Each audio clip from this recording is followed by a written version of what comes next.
Você vai começar a implementar o seu software e não está sabendo qual componente começar a implementar? Então, fica com a gente e curta esse vídeo.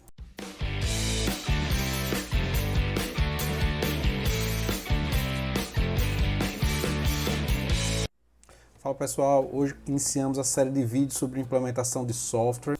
A implementação de software parece uma atividade simples quando a gente fez uma boa fase de análise de projeto, mas ainda é uma etapa onde a gente precisa estruturar quais são os componentes que a gente vai começar a implementar.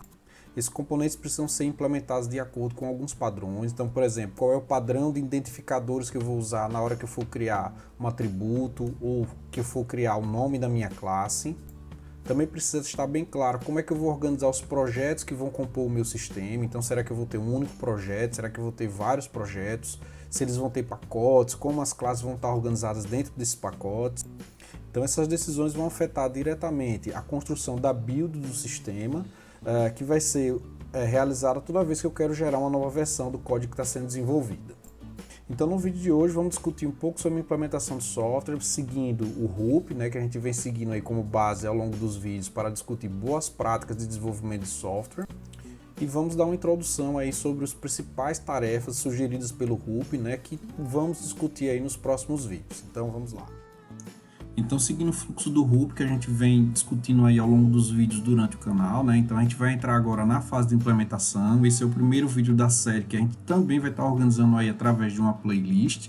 Então, a implementação ela não inicia, veja que depois da fase de análise do projeto, porque a gente já discutiu que na fase de análise do projeto, um dos objetivos aqui é a gente começar a avaliar qual é a arquitetura que a gente vai seguir. Então, a arquitetura a gente se define através de implementação. Então, por isso que implementação, mesmo antes ali da fase de análise do projeto, a gente já começa a fazer alguma implementação. Na verdade, concomitante com a fase de análise do projeto, a gente já começa a fazer a implementação, Mas para que essa implementação seja realizada, a gente precisa ter um pouco lá da modelagem de negócio, dos requisitos, Para que a gente possa iniciar esse fluxo de implementação aí com boa qualidade. Então, dentro do RUP, então aqui tem uma representação de como esse fluxo é organizado. Então, a primeira etapa aí do fluxo de implementação é a estruturação desse modelo de implementação, feito aí pelo papel do arquiteto de software. A gente já discutiu que esses papéis que são representados aqui no RUP não quer dizer que é uma pessoa para cada papel, Então, uma pessoa pode estar executando dentro de um processo mais de um papel, mas a ideia dos papéis é representar que esse arquiteto normalmente é uma pessoa que tem um pouco mais de experiência com a implementação e com as decisões que vão ser tomadas em cima da arquitetura. Então, nessa estruturação do modelo de implementação, o arquiteto vai tentar garantir aí que o modelo de implementação ele seja organizado de maneira que o desenvolvimento de componentes e o processo de build tenha a menor quantidade de conflitos possíveis. Então, a ideia é que na hora que eu compilo o meu projeto, então eu quero evitar que faltem componentes que ainda vão precisar ser implementados. Então, um erro comum é imaginar que a gente, para começar a implementar, a gente sempre vai iniciar pelos cadastros mais simples, Então, nem sempre isso é necessário. Então, por exemplo, um exemplo que a gente vem utilizando no canal, então a gente vem utilizando um sistema de biblioteca, Então, eu posso imaginar que eu sempre vou ter que cadastrar primeiro os livros para depois começar a emprestar livros. Isso nem sempre é necessário, Então, por exemplo, imagine que você já tem um banco de dados com todos os livros cadastrados, então o caso de uso que iria implementar o cadastro de livro, talvez ele tenha menor prioridade em relação ao caso de uso de empréstimo de livro e devolver livro, que é o que vai ser realmente utilizado ali pelo sistema no dia a dia. A estruturação do modelo de implementação também tem o objetivo de definir como é que eu vou organizar, onde é que eu vou colocar as minhas classes, onde é que eu vou colocar os meus projetos. Então aqui tem um exemplo de estruturação do modelo de implementação dentro do Visual Studio, utilizando aqui o .NET, onde eu tenho projetos que foram utilizados para dividir as camadas, as partes onde foram implementados o meu código. Veja que uma coisa interessante foi a divisão de projetos de testes, Então, para cada um dos projetos que eu estou implementando, eu tenho um projeto aqui de testes, onde eu vou implementar as minhas classes de testes. Então, essas são definições que eu também tomo durante a definição da estruturação do modelo de implementação. Então, seguindo o fluxo de implementação, eu tenho o planejamento da integração. Então, nesse planejamento, eu devo definir quais são os subsistemas que vão ser implementados primeiro, e a ordem que eles devem ser integrados na interação atual. Então, por exemplo, ao implementar um novo caso de uso, qual será o primeiro subsistema que eu irei implementar. Esse plano de integração pode ser criado, né, onde eu vou definir quais são os primeiros subsistemas que serão desenvolvidos. Então, aqui no exemplo, eu estou dizendo que os sistemas das camadas mais baixas, né, onde está ali o software do sistema, eles vão ser implementados primeiro. Então, aqui eu tenho um primeiro build que vai ser criado, depois eu implemento subsistemas das camadas superiores e por fim, as últimas camadas lá em cima de domínio. Então, essa integração ela vai tentar evitar o máximo de conflitos e tem que ser bem estruturada para que a cada interação, a cada ciclo de desenvolvimento, a cada sprint, eu esteja gerando uma nova build do sistema que vai ser desenvolvido. Então, definida como os componentes são estruturados, quais são os pacotes que vão ser necessários e qual vai ser os primeiros subsistemas que eu vou implementar, então eu inicio a fase de implementação de componente. Então, nessa fase de implementação do componente, a gente já viu, eu vou criar, se eu estou utilizando lá uma ferramenta de gerência de configuração, eu vou criar um desvio da linha base do código e após eu realizar as alterações, eu vou fazer a liberação desse código, né, fazendo uma operação de pull request ou merge request. Então, essa implementação deve seguir aí um guia de programação que contenha boas práticas, qual é o padrão de nomenclatura. Normalmente, esse guia de programação é definido pela empresa onde se trabalha, né?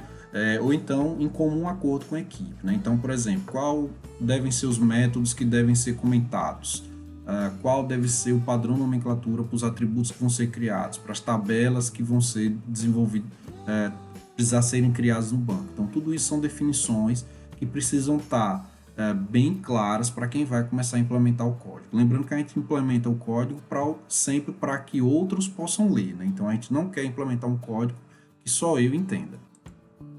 E ainda dentro do fluxo de implementação, há necessidade de a gente realizar os testes unitários. Os testes unitários eles não são optativos, né? Então eles fazem parte do processo de implementação com qualidade.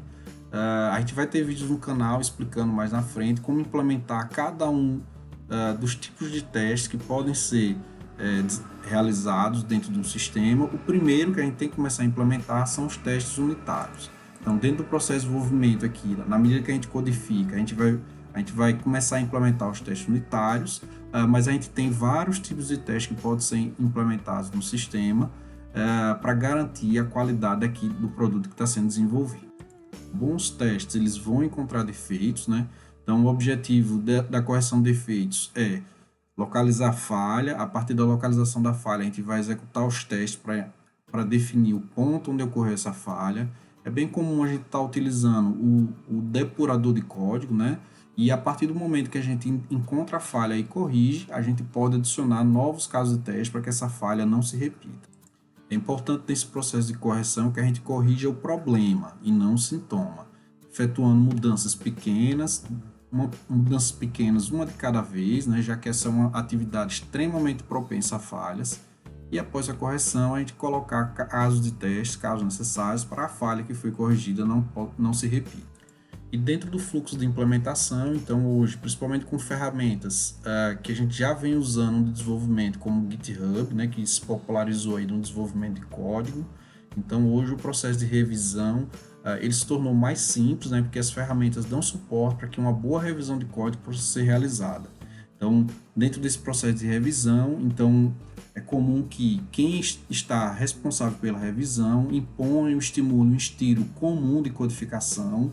Então, na revisão vai se identificar, por exemplo, que o identificador não foi criado da forma correta, que o estilo de codificação não está adequado, que uma condicional, que uma repetição foram feitas com condições que estão muito complexas. Pode-se localizar erros que os testes automáticos nem sempre vão detectar, né? E é uma etapa importantíssima aí para que o conhecimento em relação ao código possa ser compartilhado. Então, na medida que eu reviso o código do meu colega de time, né? Então eu também começo a compartilhar o conhecimento de negócio que às vezes não estão tão claros na documentação e que ficam mais claros no código-fonte.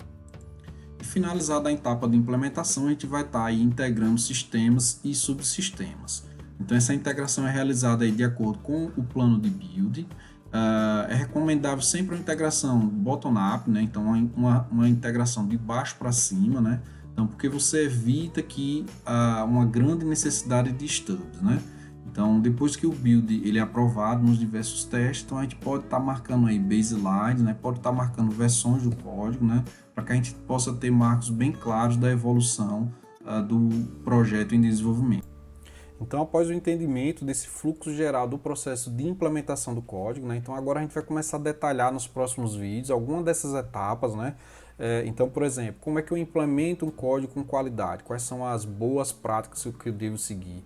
Então, a gente vai discutir, por exemplo, como é que eu faço testes? Vamos discutir também como fazer o debug do código, né? Então, são atividades essenciais para que um bom programador possa implementar o seu código com qualidade, que vamos a partir de agora aprofundar. Então não percam os próximos vídeos da série de implementação, aguardo vocês nos próximos vídeos, grande abraço, fique com Deus, tchau, tchau.